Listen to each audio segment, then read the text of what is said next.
Forget frying. This is the best Nigerian baked chinchin that broke the internet. And guess what? It is so crunchy and delicious. Let's dive into it. Start off by mixing the wet ingredients, and for that I would mix up some milk and then crack in some eggs as well into that. Oops, guys, can you see? This is why it's good for you to wash your eggs before using. So once that has gone in, then I would add in some vanilla flavor as well. Give that a good mix together to combine, then set aside. Now in a bigger bowl, I'm going to sift in my flour. It's always very good for you to sift your flour.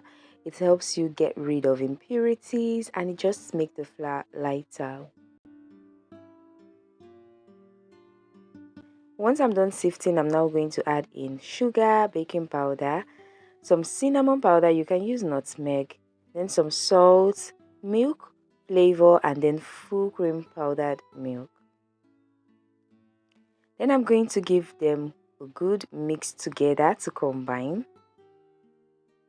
After which I'm now going to go in with my butter or margarine. Anyone you have is totally fine, okay? Now give that a good mix together to combine until you get a crumble-like texture.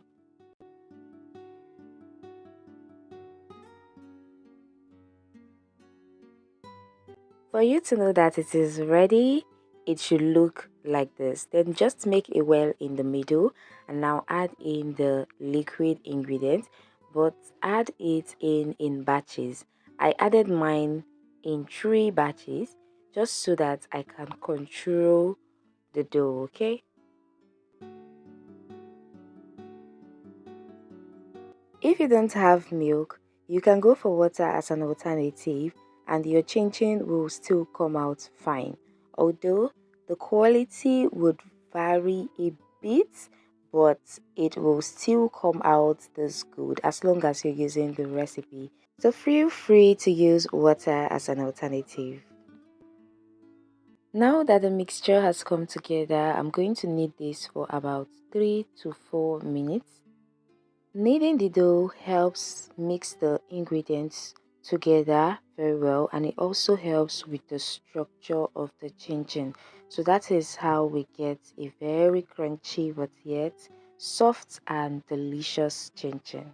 Now I'm going to cover this up with a napkin and let it rest for about 10 to 15 minutes. This would help the dough relax and make it easier to work with, and it's also going to help it absorb the liquid. I'm now going to place my baking paper on my oven tray and then go back to the dough after about 10 to 15 minutes. I love to divide mine into two so it's easier for me to work with. For the best chin-chin texture, roll the dough to about 1/4 inch thick and cut into small half-inch square. This gives you that perfect crunchy outside and a very soft, delicious inside bite. To cut, you can use a pizza cutter, a knife, or anything you know that can get the job done. I have seen some persons use their hands to roll the dough into tiny balls. If you love that method, you can just keep to it and then skip the rolling and cutting process, as long as it is not for commercial purpose. And I would love to know in the comment section which is your preferred method. Do you prefer to roll and cut or you prefer to roll into balls with your hands? Now I'm done with the cutting process. I'm now going to place them on my baking tray, ensuring that they don't cluster too much, and I'm going to now bake this in the oven for 180 degrees C 25 minutes.